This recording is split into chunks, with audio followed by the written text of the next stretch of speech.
ازيكم يا شباب، عاملين ايه؟ يا رب تكونوا بخير. احنا في شهر 12 دلوقتي، هو اي نعم الجو شمس جدا بس احنا في ديسمبر، فهنعمل ريكاب، نرجع كده نبص على كل الفيديوهات اللي احنا نزلناها، ناخد نظره سريعه كده عن الفيديوهات اللي ضربت. السنة كانت مليانة فيديوهات عندنا. ايه اللي عجبنا، ايه اللي عجبكم انتوا واللي تفاعلتوا معاه جامد. ناخدكم كده ورا الكواليس بتاعت توين تيربو في السنه كلها، نقعد نتكلم بقى على السنه بتاعتنا من اولها لاخرها. زي ما بتقول كده دايما ان العربيات واليوتيوب في حاجة مشتركة دايما ما بينهم، ان الاثنين لعبة ارقام في العربيات مهمة جدا. كل حاجة بقى، التسارع، الوزن، الاسعار، كل حاجة فعلا. والارقام برضو مهمة جدا في اليوتيوب. اليوتيوب بيزنس كبير جدا، عالم لوحده. فتعالى نراجع كده الارقام بتاعت السنة اللي فاتت. هي ما كانتش اقوى حاجة، بس تعالى نزيل ارقام متوسطة، يعني مش اعلى حاجة بس مش قليلة برضو. السنة دي 23 عاملين 80 فيديو نزلوا على القناة بتاعت توين تيربو. اتكلمنا في مواضيع كتير جدا، سواء موديلات، ايفنتات، شخصيات. نتكلم كده على كل شهر ايه اللي ظهر فيه. والفيديوهات اصلا كلها تقريبا من دماغكم انتوا اللي بتكتبوها لنا في الكومنتات. في شهور كان فيها عدد كبير قوي من الفيديوهات،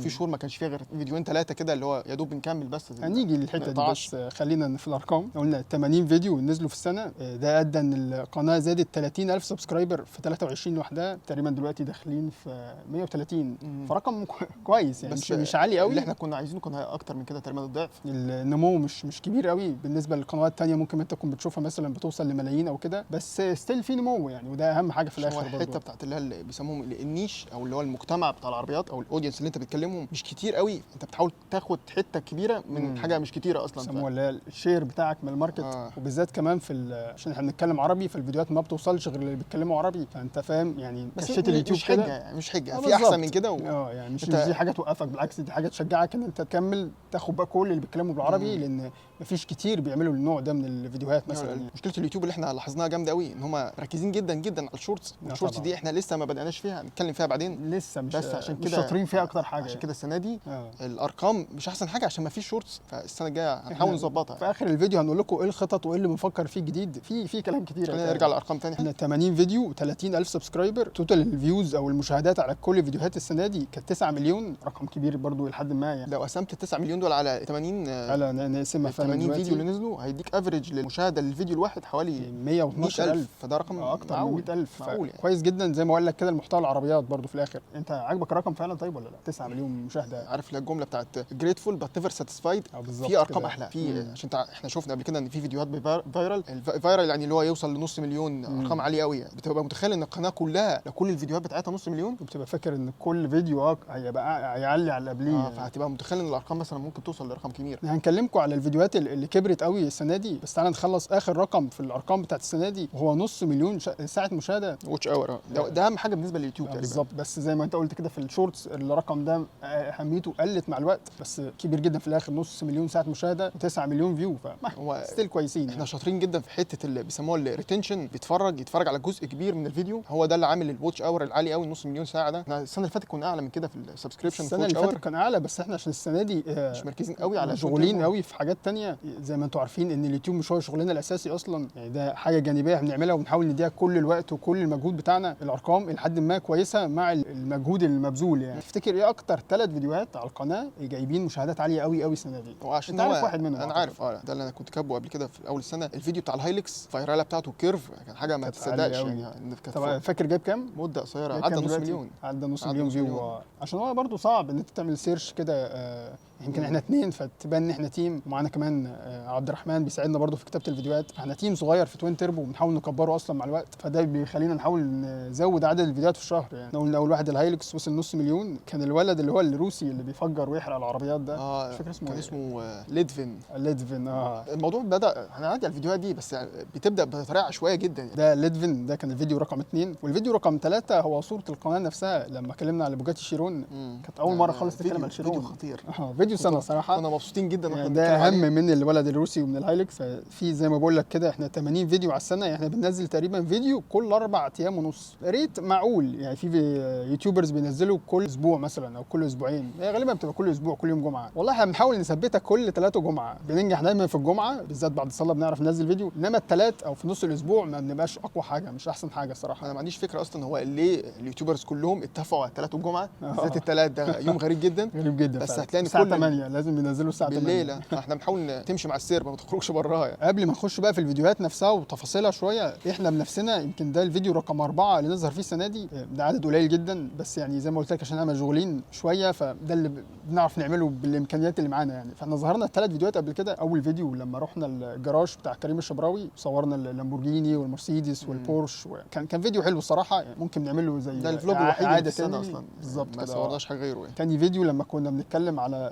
رحله بقى القناه ازاي بدات، فتحنا الدرع الانبوكسنج للدرع بتاع اليوتيوب الفضي. وتالت فيديو كان ايه؟ لما من كام اسبوع اللي هو مع ماجد. بالظبط كده، المقابله اللي عملناها مع صاحب قناه كارز باي ماجد، استاذ ماجد. هم دول الثلاث فيديوهات، وده الفيديو الرابع. هنحاول بعد كده طبعا في 2024 نزود الريت ده بكتير قوي. هنقول لكم احنا بنفكر في ايه وهنعمل ايه بالظبط. فده ادى في شهور زي ما اقول لك كان بينزل فيها عدد فيديوهات بقى اللي احنا بنعملها اكتر من شهور تانية. ففي شهور كريفينيو كتاثير على القناه اقوى بكتير قوي من شهور تانية. فاقوى شهر في ال 12 كلهم كان شهر 4، كان 3/4 شهر رمضان. احنا لقينا ان شهر رمضان ده اكتر شهر في اليوتيوب بتاع اليوتيوب العربي بالذات عامل يكون اللي هو الكريمه ده التوب اهم حاجه. اهم حاجه. انت فكره بس ان انت لما بتعمل فيديو وبتهيئه وتظبط له كل العوامل بتاعته ان هو يعلى، بنسميها يضرب.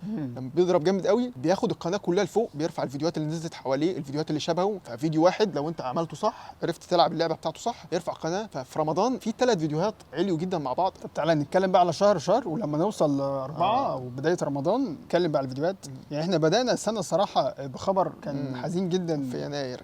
في يناير لما بطل الدريفت كيم بلوك، بطل الجمخانه، كلنا عارفين فيديوهاته يعني، عمل حادثه بزلاجه على الثلج وتوفى يعني. فده كان اول خبر في السنه. ما كناش احنا لسه اصلا نزلنا فيديوهات ما ولا كناش اصلا نعرف الخبر. في حد من الشباب بعت لنا على الانستجرام، هو اللي ماسك الانستجرام، فشاف قال لي ده كيم بلوك مات. وبعدين بقى كذا حد ده دخل فخلاص الخبر انتشر. عملنا فيديو كده، فكرنا نعمل فيديو كان مختلف الصراحه. قلنا ان قعدنا نفكر احنا هو ده الترند دلوقتي نتكلم عليه ازاي، واحنا كنا متكلمين اصلا عليه في فيديو كامل السنه اللي فاتت. والفيديو جاب كان التايتل بتاعه ليه كيم بلوك اقوى دريفتر في العالم. كان فيديو قوي جدا. احنا اتكلمنا خلصنا كلام عليه اصلا، حكينا القصه بتاعته. مش هينفع نحكي قصه تاني. لازم نعمل فيديو تاني يعني. الفيديو هيبقى كله صامت حداد عليه 8 دقايق كله المشاهد بتاعته. المشاهد بتاعته والموسيقى بتاعتنا. برجع اشوفه، كان فيديو حلو الصراحه. احنا بدانا السنه بكيم بلوك وهننهيها بكيم بلوك في شهر 12. هم اعلنوا هونيجن ان هم هينزلوا الفيديو اللي اتصور بس لسه ما كانش اتمنتج ولسه ما كانش معمول اللي هو بوست برودكشن. عملوا ابلود دلوقتي. كان في فيديو قوي قوي برضو الشهر 1 اللي هو اسمه سوبرا ضد العالم. اتكلمنا على اقوى 5 تعديلات للسوبرا. واحنا في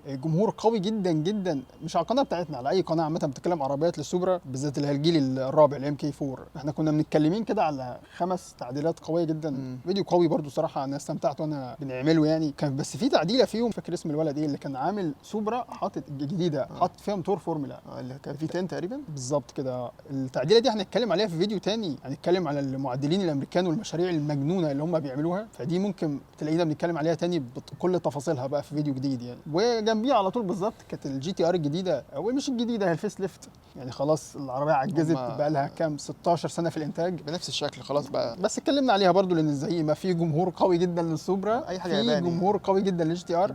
انا شخصيا بحب الجي تي ار دي جدا، بس يعني الشركه كده فاهم جابت اخرها خلاص بقى. 600 هورس باور كده الستاندرد بتاعهم تقريبا من غير نسمو بقى والحاجات دي. فده كان انتوا بتحبوا الموديلات الياباني جدا، وهي صراحه موديلات قيمه جدا يعني. فالشهر ده كان نادرا ما يبقى فيه فيديوهين على عربيات ياباني.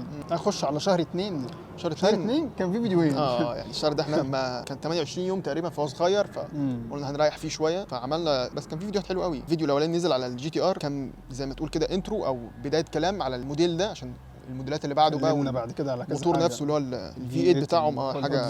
هو ده العربيه جميله جدا اصلا على الحقيقه لما بتشاف يعني الجمال الاوروبي الالماني في المحركات حرفيا. خدوا بقى الشكل البسيط ده وقعدوا يعدلوا عليه جامد قوي قوي لحد ما بيوصلوا للبلاك سيريز السنه اللي فاتت او بيعلوا قوي قوي قوي. هو الموتور بتاعهم ده تقدر تطلع منه كميه احصنه واداء حاجه رهيبه حقيقي. القسم بتاع اي ام جي ده عنده اتكلم على الحته دي افكار جامده جدا، عرفوا يطبقوها وينفذوها. مش مجرد وامكانيات وكاش، كل حاجه موجوده، والعملاء اللي بيشتروا فخلاص هي معادله مكتمله عندهم. تاني فيديو نزل كان على الموتوسيكلات. ده من اول بقى الفيديوهات اللي في السنه بدات تفايرل، تبعي جامد قوي في المشاهدات بتاعتها. ودي دايما حاجه بتحصل عندنا على القناه، اول ما نتكلم على موتوسيكلات بوجه عام تحس كده الاودينس بتوع الموتوسيكلات بيخشوا بقى القناه، بيجوا بقى كلهم يتفرجوا على الفيديو ده وبعدين يمشوا تاني. اتكلمنا مره وحيده افتكر قبل الفيديو ده على الموديلات الياباني. بنتفرج على الموتوسيكلات من نظره واحد عربيات يعني كان فيديو من نفس الفيديو برضه القديم ضرب جدا برضه. حبينا نتكلم على موتوسيكل جامد جدا جدا هتلاقيه اجمد من مخصوص في الفيديو ده اللي هو الكاواساكي نينجا، فالفيديو كان جامد قوي. الموتوسيكل ده خطير الصراحه، وجوده على الحقيقه لما بتشوفه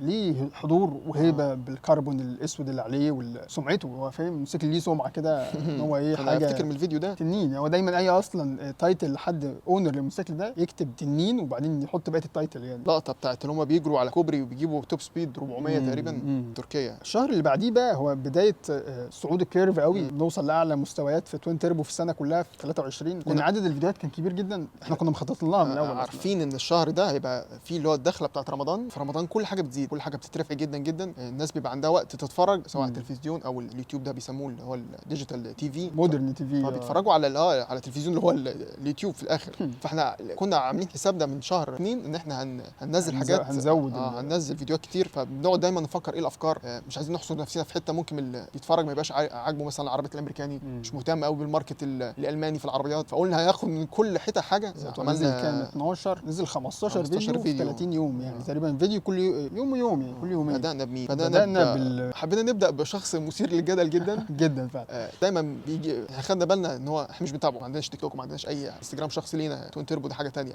بس لقينا ان هو دايما لما بيظهر اوقات بيربط شكله بالعربيات الجامده. اندرو تيت عنده كوليكشن جامد جدا جدا، والكوليكشن قعد يكبر لحد ما وصل للبوجاتي. قلنا لازم نتكلم طالما دخلت في البوجاتي. مميزه جدا، وجاب الساعه كمان بعد كده وعمل لقطه. بس كان فيديو مثير للجدل، في ناس ما عجبهاش، في ناس كان ليها راي سلبي، في ناس كان عاجبها.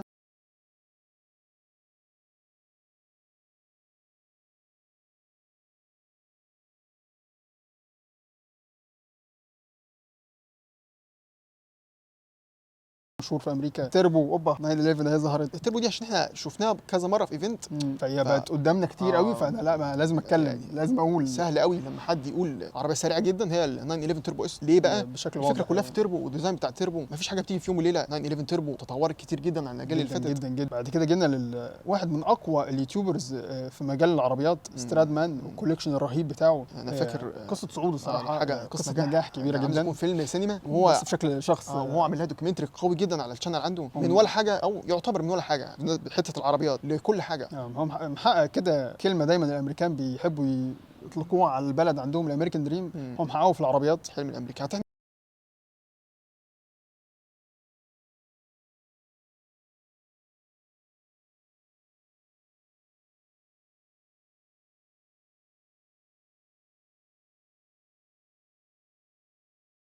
القناه راحت في حته بعيده جدا. هو من القليلين اصلا يعني ممكن يبقى من التوب 5 على اليوتيوب يعني هو دايما بيتقال ان هو بدا من الصفر. هو الصفر بالنسبه لهم او بالنسبه له كان بادئ من لوتس اليس، فاللي هو يعني $50,000 مثلا، ده الصفر. حاجه ما تصدقش الصراحه. بعدين هو شخصيه حلوه قوي قوي. دخلنا بعد كده بقى على حاجه برضو امريكاني قوي، المونستر جام. مع ان الفيديو ده انا فاكر ما خدش حقه قوي الصراحه، بس يعني كان في لقطات جامده قوي، حاجات ما تصدقش اصلا ان في عربيه بتعمل كده. يعني اللي هو ايه ده. دخلنا بعد كده على الفيديو التوب بقى في السنه كلها، اكبر فيديو في السنه كلها، هايلوكس وموستس. احنا عارفين كويس قوي ان التايتلز والصوره بتاعت الفيديو هي اللي بتكبر كل حاجه. حتى لو انت عندك ستاندرد من الجمهور بتاعك بيتفرج عليك، لو نزلت انت اي فيديو في مثلا 20 30 50 الف واحد هتفرج عليك، انت بتعمل كام حاجه كده علشان تجيب ناس بره القناه اصلا وتخلي كل الناس اللي عندك في القناه تتفرج. الفيديو ده كان منهم اصلا. الصوره هي اللي جامده جدا. كان في قناه بتتكلم على الحوار اللي هو بتاع موس تيست ده، اللي هو بيجيبوا العربيات ويقعدوا يقلبوها. فاعلى فيديو عندهم في القناه قناه سويدي تقريبا، هي التويوتا دي، هي الصوره بتاعت على وشك انها تقلبها، ما اتقلبتش بس يعني مشيت على عجلتين كده. فاحنا خدنا نفس الصوره دي، نفس الصوره هم منزلينها حتى مش عاملين عليها ايديت، وفعلا الفيديو ضرب جدا جدا. في بعد كده فيديو مظلوم برضو شويه او مظلوم جدا، ترافيس باسترانا. ده دفن مش مظلوم، ده شخصيه مجنونه في عالم الموتور سبورت. لازم ترجع تتفرج على الفيديو ده لو انت بتشوفنا وما شفتوش. هو فاهم كوليكشن كده، ادرينالين ضرب في دماغه، بيحب المغامرات، بس بيبينها في شكل عربيات. يعني فاكر الفيديو ده منتجته في 3 ساعات، خلص في ما فيش وقت قصير قوي. بس هي بتبقى موضوع عامل يكون فريق، مفيش لعيب او مفيش فيديو بيلعب لوحده، كله في منظومه كامله يعني. شبكه عامله زي كله بيدخل على بعض. انا عندي كام فيديو كده. احنا وصلنا لكونكسج، اتكلمنا بقى على تاريخ الشركه اكتر من مره، اتكلمنا على كونكسج السنه دي، بس ده كان الفيديو الاساسي. كنا بنتكلم على كريست تحديدا. الفيديو كان قوي جدا.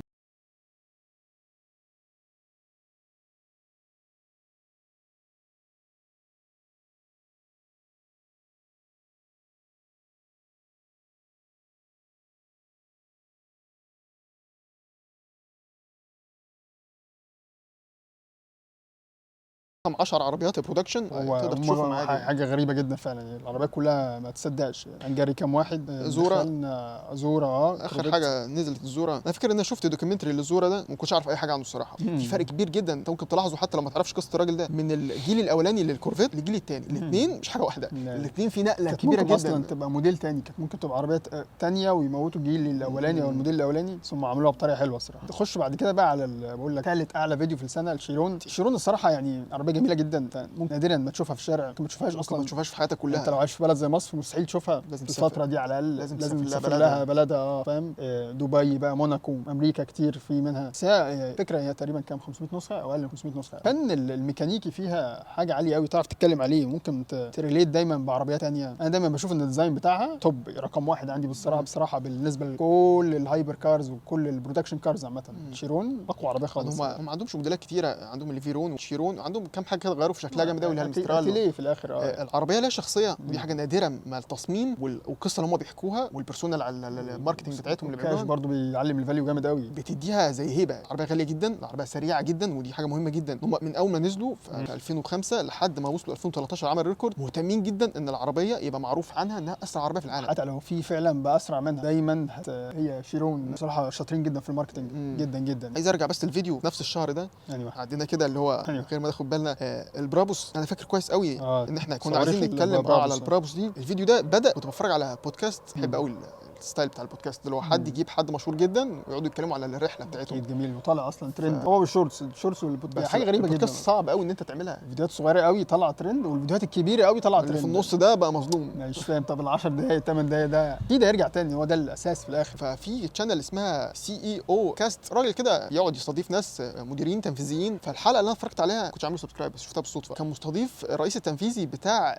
برابوس، تقريبا مش راجل كبير، هو ابن بودو بوشمان، هو المؤسس لبرابوس وهو كان زميله. فبودو بوشمان ساب الشركه ادارتها كلها دلوقتي اسمه كونستانتين بوشمان، هو ده اللي ماسكها دلوقتي، شاب كده في الثلاثينات تنين ماسك شركه كبيره جدا اصلا معروفه بالارقام القياسيه بتاع السرعه وعربيات غاليه. فالراجل بيقول له عرف نفسك، برابوس بتقدم ايه، يعني ايه برابوس؟ فبيقول له احنا بنعمل منتجات فاخره ميكانيكيه، سواء عربيات او موتوسيكلات او مراكب. وحاجه غريبه قوي ان هو في تقديمته للبرابوس ما ذكرش خالص كلمه مرسيدس، وهو ده براند لوحده. ده اللي بيحاولوا يركزوا عليه. تحس فعلا كده ان هم امبارح من يومين تقريبا لما شفنا البرابوس كده، تحس انها حاجه مختلفه عن الجيل العاديه، وباينه من بعيد قوي انها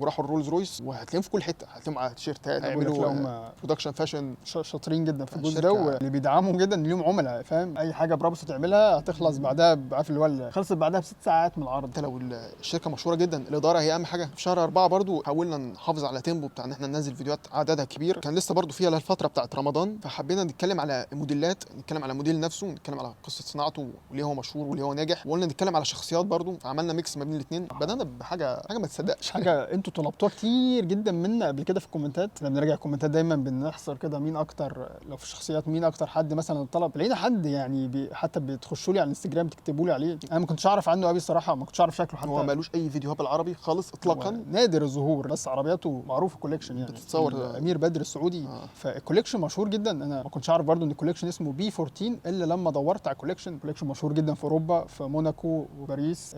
قلت اما اخش اشوف العربيات، لقيت ان ما شاء الله ذوقه قوي جدا في الموديلات الهايبر كارز. اتكلمنا بقى بالتفصيل في الفيديو. انا فاكر في واحده دايما اي كوليكتور بيبقى عنده، لا فيراري بيبقى عنده مش عارف كونيكسيج، في واحده خطيره جدا مشتري الكونسبت بتاعه البوجاتي شيرون اللي هي الفيجن جي تي بنمر سعوديه، وكاتب عليها الB14. انا مش عارف لسه معاه ولا لا، بس يعني كان الحركه نفسها لقطه مش هتلاقيها في اي كوليكشن تاني. الفيديو ده من اقوى فيديوهات السنه، لازم ترجع تتفرج عليه بدر. بعد كده هو فضلت كده مستمره. اتكلمنا على ليدفن، الفيديو ده فايرال جامد جدا. ليدفن ده كان حاجه بدأ بطريقه عشوائيه جدا، هو بعت لي شورت انه في واحد اللي هي بتاعه اللامبورجيني، البدايه بتاعه الفيديو نفسها ان هو واحد بيكسر اللامبورجيني، بعدين احنا قلنا ده جرافيك ولا ده مش حقيقي ولا ايه، لعبه، ايه العبط ده حاجه عشوائيه جدا. عرفنا ان هو الاخ ده، والاخ ده كان ليه صوره مشهوره قوي في فتره الكورونا، ان هو حرق الجي تي بتاعته عشان رفضوا الصيانه بتاعتها. ليه قصه كده مع عربياته دايما. قلنا نجمع شانل على اليوتيوب كبير قوي. المهم اتكلمنا بالتفصيل، فان انت تعمل دخلنا في الشانل بتاعته، جايبين لقطات من فيديوهات، بنتفرج على السب تايتلز بالانجلش من تحت، وبنحاول نجمع هو ليه بيعمل كده او بيفكر ازاي؟ كان فيديو جامد جدا الصراحه. بعديه في ريفولتو ال1000 حصان لامبورجيني قوي جدا برضه، ارجع شوفه. الاعلان الترويجي بتاع العربيه دي جامد جدا جدا، عاملينه كده بشكل كرتون ان الدنيا بتكهرب ومش عارف ايه، تيران في كل حته، ولامبورجيني ريفولتو بتطلع. ده مش اخر كلامنا عليها طبعا. اكيد اللي جاي اقوى عليها. دخلنا برضو على كام فيديو تاني، دخلنا على مجمعين مستر بين. الفيديو ده كبر قوي، 120,000 فيو. كوليكشن غريب، جميله جدا الصراحه.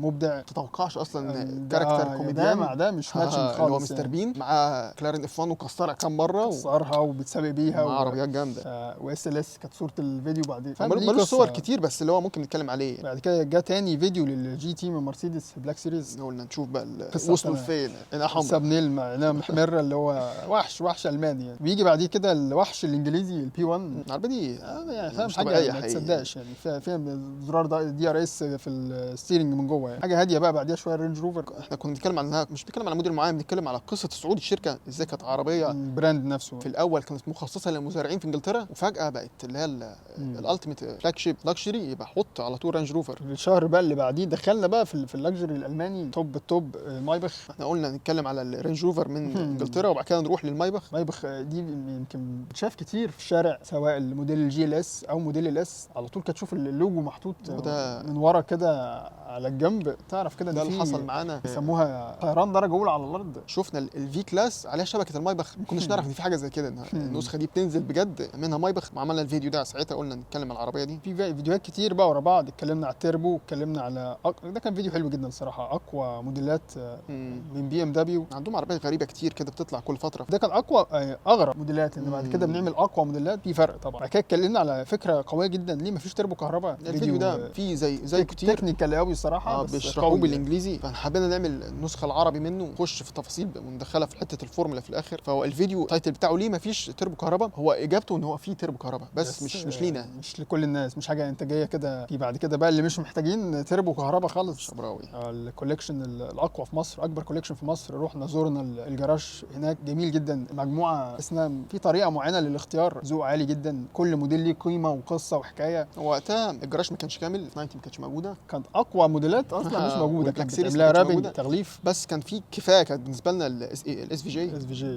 انا اول مره شفنا لامبورجينيز كتير، بس اول مره نشوف اس في جي ولونها اللي هو اللون الذهبي ده الغامق، ذهب للذهب يعني. كانت جميله جدا جدا جدا بجد يعني. وهي واقفه تجربه القياده بتاعت العربيه دي هتبقى نقله تانية خالص في اللي هي رؤيتك للعربيه دي، هتبص لها بطريقه تانية لما تركب جوه واحده من دول يعني. في فيديو بعد كده تعالى نعديه ونروح بقى على طول كينج. الفيديو ده كينج طلب كتير منا. احكي انت عشان انت اللي كتبته. الفيديو ده القناه كانت من بعدها حاجه ومن قبلها حاجه. احنا خدنا حاجات عشان بس الموضوع يلم بسرعه وما يبهوقش. احنا بنخلي كل واحد يمسك موضوع يقعد هو يكتب على البوينتس او السكريبت بتاعه من وجهه نظر واحد بس منا يعني. بس عشان في الاخر في الاغلب هتبقى يعني مش توفر وقت. توفر هو ما يقعدش يكتب حاجه وانا ونكتب حاجه، الاقي ان احنا نفسنا كاتبين نفس الحاجه تكرار يعني. فالسكريبت بتاع الفيديو ده خد اسبوع، 7 ايام ورا بعض عمالين بندور على السباقات اللي لعب فيها والرحله بتاعته. في فيديوهات كتير قوي جامده جدا بس بالالماني، تقعد تسمع بالالماني وتقرا السبتايتل. رحله بحث الصراحه. لو انت كمان معمول عليه سنه بسنه، ما كنتش معاصره في وقته يعني. معمول عليه وثائقيات كتير جدا، تحس اللي هو فيه ايه يا جماعه، هو ليه الاخ ده معمول عليه 15 دوكيومنتري كل واحد ساعتين. اطول فيديو كتسجيل كمده تسجيل في السنه كلها، ونزل نص ساعه كامله. شوف بقى تقريبا كان ساعه تسجيله، ساعه الا ربع، ساعه الا ربع بتسجل فيديو قوي جدا. لازم ده. بص يعني لو هتطلع بحاجه من الفيديو ده ان انت ترجع تتفرج على الفيديو ده. الفيديو ده احنا عاملين عليه ريكورد اصلا في التايم ريتين، المده بتاعت الوقت. بيقول لك دلوقتي احنا في عصر سريع جدا، مده التركيز الناس مشتته جدا بسبب الشورتس والتيك توك. مده التركيز بتاعت الحد فينا مثلا هي 7 ثواني ل 9 ثواني ويقلب. 9 ثواني وتبقى لازم تبص على حاجه ثانيه اللي هو مش قادر مشتت. مشتت. الفيديو ده احنا عملنا عليه تقريبا 12 دقيقه. اللي بيخش يقعد يتفرج 12 دقيقه، دي رقم قوي جدا على اليوتيوب اصلا يعني. لازم ترجع تشوف الفيديو ده. كان في المونتاج بتاعه لابتوب سخن جدا فاضطرينا نغير الاس اس دي ونغير الرامات. عملنا الفيديو يفضل مكمل. عملنا ابجريد مخصوص عشان الفيديو ده كان زي انترو او زي ما تقول كده فرشه للويس هامilton. احنا كنا عايزين نتكلم جامد جدا على هامilton، بس ما تقدرش تتكلم على هامilton، لازم تتكلم على اللي جاي قبليه اقوى. ازاي هو جامد غير لما تتفرج على شوماخر. الفيديو ده كان حلو جدا جدا في بدايته وفي نهايته. انتوا دايما بتطلبوا منا الفيديو بتاع هامilton، هيجي بس زي ما قلت لك زي ده كده التحضير بتاعه بياخد وقت كتير قوي مجهود. يوم ما تعرف ان احنا عملنا الفيديو ده، اعرف ان احنا عملنا لك فيديو حلو. هامilton هيبقى فيديو كبير جدا وفيه كل التفاصيل بتاعت الرحله بتاعت الاسمر الوحيد في تاريخ اللعبه كلها. ابلكيشن ليه يعني. احنا كل سنه تقريبا بنتكلم على اسطوره في الاف 1، اتكلمنا على سنه السنه اللي فاتت، كان فيديو حلو جدا. شوماخر السنه دي، هاملتون يبقى السنه الجايه، لازم تستنى الفيديو بتاع هاملتون. بعد كده بقى ختمنا شخص الشهر مهم جدا، هامند. هامند انا بحب الراجل ده جدا حقيقي. هو والتريو قوي جدا. تريو. هنتكلم على التريو كل واحد فيهم لوحده، وهنتكلم عليهم هم الثلاثه مع بعض. بس هو مميز الصراحه بحاجه مش حلوه، ان هو بيعمل حوادث كتير، مش بيعمل هب يعني. بتصادف دايما ان هو بيركب عربيات قويه جدا بتخرج على السيطره. هو اتفرج على الفيديو ده عشان هو تفهم انا قصدنا ايه بالظبط. سنه كبر عن الفتره اللي هو كان بيعمل فيها اللي هي الحاجات بتاع توب جير دي. هم عندهم شانل ثانيه، الثلاث مذيعين عندهم اللي هي الدرايف ترايب، وهو عنده شانل لوحده تقريبا. هو تقريبا هو الورشه بتاعته باين ولا ما عنده، بيعمل برامج تانية كده بيذاع وهي بتنزل على الشانلز بتاعتهم. فدرايف ترايب نزلوا فيديو مجمعين له كل اللقطات اللي عمل فيها حوادث وهو يدي تعليق عليها. هو باين انه عجوز يعني، اللي هو خلاص بقى كبر على هو ايه اللي بيحصل. فلما بيقعد يفتكر اللقطات دي جت اللقطه اللي احنا حاطينها في الثامنيل، الصوره بتاعت الدراجستر دي موت، ما كانش بيهزر، اللي هو قال ياه فاهم كان هيموت، كان هينتهي فيها. قلنا بقى نجمعهم كلهم نحطهم في فيديو واحد. وفعلا هو نفس هنا بالشهر يوم شاف الموت كان اخر فيديو في الشهر. الشهر اللي بعديه كان عدد الفيديوهات قليل، زي ما بقول لك كده، لما بتلاقي الفيديوهات قلت في شهر اعرف ان الشهر اللي بعديه هيبقى عدد هيتضاعف او تريبل كمان يعني. بدأنا بالتشالنجر، نزلوا موديل مجنون ان 6. حبينا نتكلم على الياباني وبعد كده نرجع للامريكاني. اتكلمنا على الاثنين دول، بعدين اتكلمنا على فكره كده غريبه ان التكييف بتاع البوجاتي قوي جدا. كل حاجه في البوجاتي جامده، حتى نتكلم على سيستم التكييف بوجه عام في العربيات يعني، مش فكره سريعه يعني. اتكلمنا على اغرب 3-4 تعديلات لامبورجيني، حتى الصوره فيها العربيه بتاعت سلاد مان. الفيديو ده فيه حاجات غريبه اتكلمنا عليه من شويه، تخليك تحس ان في ناس بتجيب لامبورجيني واللامبورجيني مش كفايه. تقريبا كلهم امريكان اصلا. كانت اليكس شوي، وده اليكس شوي كان في مش عارف حد تاني برضه، كانوا اخرهم بقى اللي هم الشكل الغريب اصلا اللي هي الشركه بتديهولك مش كفايه، نعدي الباوند. القوه الشرائيه لما تبقى مفتوحه مع افكار مجنونه مع كاميرا على اليوتيوب، الموضوع انتهى. يعني الجمهور اللي بيلفت الانظار لحاجه شبه كده. بس الفيديو اللي بعديه كونر اتكلمنا على كونر صراحه، اتكلمنا على اليخت بتاعه لامبورجيني. بس هو مشهور قوي اليخت ده، ان هو بيتصور مع كونر. هو ده اول اونر ليه يخت لامبورجيني. فكرته ان هو في 2 V12 حاجه كده مجنونه يعني. هو كل ده بيخدم البرسونا بتاعت لامبورجيني. زي ما بقول لك الاعلان بتاع ريفولتو طور كهرباء يكسر المدينه شوي، فاهم احنا بنشو عندنا بيحبوا الاستعراض قوي الصراحه. ده جزء من البراندنج بتاعهم، هم شاطرين جدا فيه. بعد كده كام فيديو اللي هو العربيات دخلت موسوعه جينيس، كان قوي جدا برضه. اتكلمنا على حاجات سريعه كده اللي هو فاهمش ليه الناس دي بتعمل كده اصلا. بعد كده الفيديو اللي هو بتاع الغوا الايفنت بتاع جودوود، هم الغوه يوم او يوم ونص. في النهايه بتاعتهم الدنيا مطرت. دايما الايفنت ده بتشوف فيه اغرب حاجات هتشوفها في حياتك، وعربيات نادره. الدنيا مطرت، قال خلاص يا جماعه كل واحد يروح بقى. الفيديو اللي بعديه بقى تحسه كده طالع من الفيديو بتاع جودوود. كونيكسج اعلن ان الجوميرا خلاص هتبقى برودكشن. حاجات غريبه قوي كده، الموتور اللي هو الدارك ماتر، عربيه هتبقى ب 2300 حصان. كان مؤتمر غريب كالعاده بتاع الشركه، بس ده كان اوفر قوي. العربيه فعلا وصلت للانتاج بنفس تقريبا الشكل، ديزاين على الاقل جميل جدا جدا. حاجه اعلنوا عنه قبل كده، حاجه راقيه قوي، حاجه راقيه سويدي يعني. الشهر اللي بعديه بقى هو اللي كان فيه فيديوهات كويسه جدا. بدانا بالديلوريان ومع عودتها للانتاج تاني كموديل امريكي غريب. هو مش غريب، هو قصه المؤسس اللي غريبه. قصه خلصت بسرعه اصلا، اللي هو بس هم الامريكان بيحبوا يقعدوا يكبروا يعيدوا يزيدوا في الحكايات بتاعتهم، واللي بيسموها الفا 5 الموديل الجديد برضه بيعيدوا حكايه المؤسس وان هو كان عنده رؤيه المهم اتكلمنا في الفيديو احنا شفنا لما دخلنا اللي هو الفاست اكس في السينما، ظهرت كده في مشهد، فاللي هو يا جماعه دي ديلوريان، محدش خد باله من دي ديلوريان. في بعد كده الفيديو بتاع الانبوكسنج بتاع درع، بنحكي بقى قصه القناه ازاي بداناها وليه عملناها، وعايز القصه كلها هتلاقيها في الفيديو ده. وبعد كده على طول بقى الفيديو البوم ده جامد جدا حقيقي. واحنا بنتكلم اللي هو هايبر ترينيتي. انت ما عندكش فكره العربيه دي قد ايه جميله، ولا انا لان ما شفتهاش في الحقيقه. بيقول لك ارت وارتست، ده الفن والفنان. فالفنان هنا هو الفيراري، باين قوي الموديلات الايطالي بوجه عام، والفن لا فيراري بشكل واضح جدا. وهي تحس اصلا حتى في الصوره صعبه قوي، لوحه الفوتو ستيشن ده احنا جبنا سيرته في الفيديو، الفوتو ستيشن مشهور قوي. العربيه عامله زي يكون طاووس فردك الباتر فلاي، لا فيراري حاجه ما لهوش اسم تاني اصلا تسميها لا فيراري. بعد كده ده اكتر واحد من اكتر الارت بقى الالماني، فاهم؟ ده بقى ده يعرفك يعني ايه مرسيدس، ازاي مرسيدس بتروح لبعيد قوي قوي قوي. انا بحب الفيديو ده بصراحه، يمكن من احسن الفيديوهات اللي عملناها في السنه كلها. فكرته سهله في انها تتعمل وتتنافس كمونتاج وكتابه، بس انت شايف مستمتع وانت بتتفرج على موديل مرسيدس. لما بتقول الجمله اصلا هو ايه اقوى عربيات برودكشن من مرسيدس، مين ولا مين هيجي في دماغك كتير قوي، عايز ترتبهم. طب بلاك سيريز وحاجات نادره وحاجات تراكات. انت عارف مين اول واحده على الاقل اللي هي الاي ام جي 1، بس مين تحتها بقى في لسته طويله جدا جدا. خلينا بقى على كذا موديل تاني ايمي، قلنا نهدي شويه بقى من الحاجات دي. اتكلمنا على ايمي، كان في برضه 4 جي تي، عربيه غاليه جدا. بحب يعني قد يكون مبالغ في سعرها اصلا، نص مليون دولار. بس في قصه، هم بيبيعوا القصه. هو دايما بيبيع لك الحكايه القديمه يعني. عربيه سوبر كار بنص مليون دولار فيها في 6. عربيه امريكيه بتاع نص فورد. مليون دولار ده اصلا يعني حاجة مش الجمله مش مفهومة. راكبه، الجمله مش بس هم في كل ما غلط. اتباعوا العربيه بتزحلقها بيزيد. ايا كان يعني. كنت بحب جدا الفيديو بتاع الالفا روميو، فور سي مش مفهوم الصراحه ليه عربيه زي دي تتعمل، العربيه كلها من اولها لاخرها كاربون فايبر، تحس ان الكاربون فايبر ده العادي. هم الطليان كده بيحبوا احيانا زيادة. ايه، بالذات الفا روميو حلوه عربياتهم جدا، لسه كده مصانعهم وبتاع. اتكلمنا على دحام في الفيديو ده. فيديو قوي جدا، وهو حتى عمل ريبلاي على الفيديو ده كومنت. عجبه، شاوت اوت ليه كده حام. العربيه جميله جدا حقيقي، جدا جدا. دي كانت انا اللي هي شخصيه، كاركتر. الشخصيه بتكتمل يعني مش بالدرايفر، باللعبه بالسواق. باللعيب بتاعها آه. فالقوي، عربيه قويه جدا. وليها حضور قوي جدا بره حتى، دي يعني حاجه عالميه. حضرت جود دخل عمل لعب قويه جدا جدا يعني، واتحرقت في الاخر. في بعد كده اتكلمنا كده على فكره غريبه برضو شويه. العرب او ميدل ايست اللي هو البلاد تحديدا اللي هو الخليج العربي، ليهم بدا يبقى ليهم ظهور قوي جدا في الفورمولا. التراك بتاع جده تراك حلو جدا جدا على الكورنيش هناك. هم فلا بداوا الموضوع يكبر لما تقعد ترجع كده في تاريخ في العرب بداوا يظهروا جامد قوي في الفورمولا. وامريكا واخده 3 سباقات السنه دي اللي هم خلص من السيزون اللي خلص يعني. كل واحد بياخد الفورمولا دي مش يديها لنفسه، عايز ياخدها لناحيته. يعني. عايز اهداف معينه منها. امريكا عايزه تذاكر تبيع، وعايزين المشاهدات نفسها تزيد. التراك بتاع لاس فيجاس عاملينه كانه فيلم، فاهم؟ حتى البوستر بتاعه حاجه كده مش مفهومه. الكازينو بالعربيه بتاعتهم اللي هو بتعمل ايه يا معلم؟ بيحاول يعملها دعايه سياحيه. السعوديه عايزه تحسن من صوره الموتور سبورت في السعوديه، وعملوه حلو جدا. فجابوا اعلى حاجه فيها الاف 1. السعوديه والامارات وقطر والبحرين. واتكلمنا في الفيديو ده بالتفاصيل. ما اتكلمناش كتير على الاف 1 السنه كلها، اتكلمنا على جمهور الاف 1 الصراحه مش كتير قوي عندنا على القناه. اتكلمنا على ده، بس دايما بنحاول نديهم فيديوهات كده تعجبهم مع الوقت، زي برضو جمهور الموتوسيكلات يعني. كل 3 شهور مثلا نتكلم على ده اللي ظهر في الشهر اللي بعديه، دخلنا لجمهور الموتوسيكلات تاني. اتكلمنا على بتاع البي ام، صور مع صوره هنا في معرض بتاع سعد. شكل جميل جدا، فن الماني ليه حضور قوي جدا، سرعته ما تصدقش يعني. لو انت بتحب الموتوسيكلات لازم ده يكون موتوسيكل احلامك. زي اخواتنا في الخليج او العرب بيسموه دباب. ده دباب الماني هيدب في اي حد. يوصل بيكسر 300 كيلو، ف 300 كيلو على حاجه صغيره زي كده بنفسك انت اللي طاير، حاجه مخيفه جدا الصراحه. مش عارف اذا كنا ممكن الواحد يجرب تجربه الشعور ده ولا لا.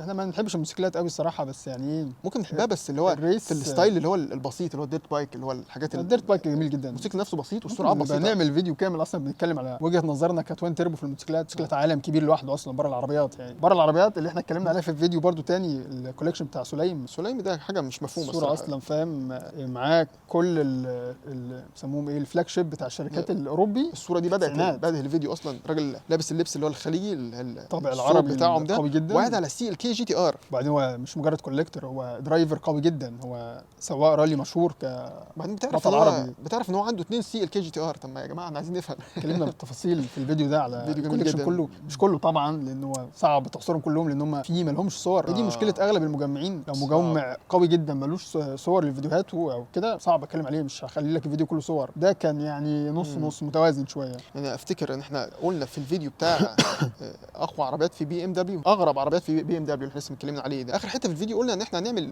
كوليكشن بتاع عدي صدام حسين. في مصادر كتير قوي بتقول ان الراجل ده كان عنده 1000 عربيه ما لهمش صور. هي المشكله ان هم ما لهمش فيديوهات، معروف منهم تعدوا على الايد مثلا. مش هينفع الفيديو كله يبقى صور كده بتتعرض ورا بعض لعربيات شبه اللي هو اللي معاه. عشان كده الفيديو ده اتاخر وتقريبا مش هيتعمل. صعب قوي تعمل بس هيبقى بشكل مختلف يعني. اتكلمنا بقى على حاجات كتير، جراج كريستيانو كابديت، اتكلمنا على فيديو كده على اغرب الحوادث اغلاهم ماكلارين اف 1. طبعا مش اخر كلامنا عليها، لسه في فيديو كامل ليها تاني. اتكلمنا على الاصوات بتاعت العربيات والمواتير، كل موتور وكل اكزوست، كل سيستم بيعمل صوت مختلف. كل سيمفوني ليها حد بيحبها الصراحه يعني. كده اتكلمنا على الحوادث الجامده جدا اللي حصلت في المجال. في كراشات بتبقى اللي هو ايه يا جماعه الهبل ده، ما تركزوا شويه. تلاقي جمبالا، هذه الصوره بتاعت الفيديو، لا فيرارا ده داخلي مثلا سور جمبالا ومكسره. احنا اتكلمنا على بي 1 اللي غرقت. طب يا جماعه يعني نظبط الدنيا عشان الحاجات دي ما تغرقش يعني. نحافظ على الحاجه. الشهر اللي بعديه الصراحه كانت عدد الفيديوهات قليل، بس كان فيهم افكار حلوه برضو. اتكلمنا على التيربو تاني، اتكلمنا على التيربو ازاي بيتم عمليه تبريده. اتكلمنا برضو فيديو اللي هو مشاهد يوتيوبيه لا تصدق، الصوره بتاعته اصلا كانت غريبه جدا. طيب من الفيديو ده سهل بس صعب يتعمل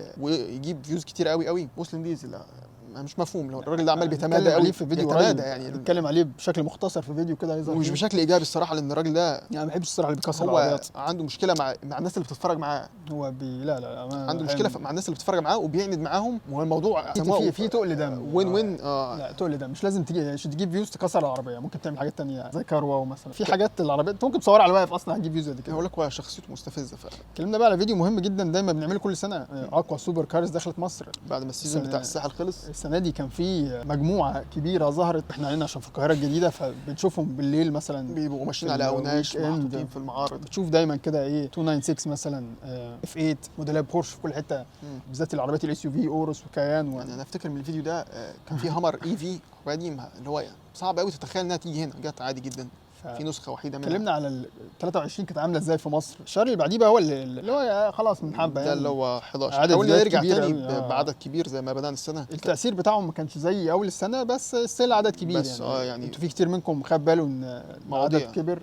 عملنا بننزل يوميا لمده 15 يوم تقريبا. اتكلمنا على كل ماركه وكل علامه، قلنا نختار منها عربيه نتكلم عليها. اتكلمنا على اقوى عربيات في بي ام دبليو. الفيديو ده ما كانش زي اقوى عربيات في مرسيدس، وده يوريك الفرق ما بين الشركتين فعلا. ما كانش زي، بس هو قوي جدا، بس قوي جدا، بس مرسيدس اقوى بكتير. الماضي بتاع مرسيدس والحاضر بتاعهم غير بي ام دبليو خالص. احنا متحيزين لمرسيدس، بس بي ام دبليو جميله، في فرق. لازم تختار واحده خلاص يبقى مرسيدس. اتكلمنا على الميورا، اتفرجنا على الفيلم بتاع لامبورجيني ده، والميورا جت في اخر مشهد في الفيلم كده اللي هو بيفتح الجراج يا جماعه دي الميورا كروتت. فانا بقى هتكلم عليها من الاول، انا من البدايه ساعتين قاعد ما كلمتنيش خالص على الميورا. اول سوبر كار ميورا هي دي اللي بدات الهويه بتاعت لامبورجيني. ليها كلام كتير الصراحه. جت بعدها الكونتاج عملت الديزاين بتاع العربيه، خلت لامبورجيني لها شكل، لكن الميورا هي اللي بدات الاداء بتاع لامبورجيني. فتره اللي موريها لك اللي هي الكونتاج اللي ظهرت في الفيلم بتاع وولف فول ستريت، اللي اتكسرت في المشهد بتاع ليو وهو بيحاول يركبها كده، بيفتح برجله. انا ما اعرفش اصلا دي كانت عربيه حقيقيه، فاكرها ماكت مثلا او ديمو يعني. عبس. حتى والعربيه مكسره فاهم، ليها فاليو عالي جدا. في بعد كده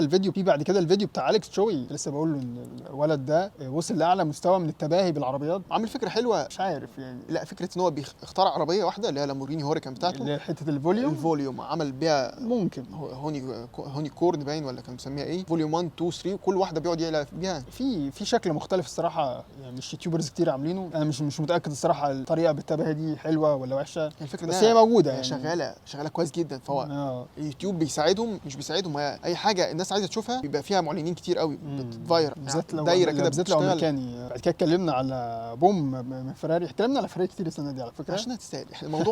موضوع خارج عن السيطره. عربيه حلوه اللي يبقى لازم تتباع. ترجع ورا على الاف 40، ترجع ورا جامد قوي، تلاقي عربيات جامده. تيجي دلوقتي ترجع عربيه جامده، تروح السباقات. اف 40 عربيه جميله جدا جدا مش جدا. هنتكلم عليها كتير، احنا قلنا كل حاجه فعلا في الفيديو بتاعها. الفيديو بقى اللي بعديه يعني حاجه كده من استون مارتن، مش عارف اقول عليها عربيه اصلا ولا لا. رائعه ادريان نيوي. ارت ده ارت ونيوي ولا ارتست، مش مفهوم يعني.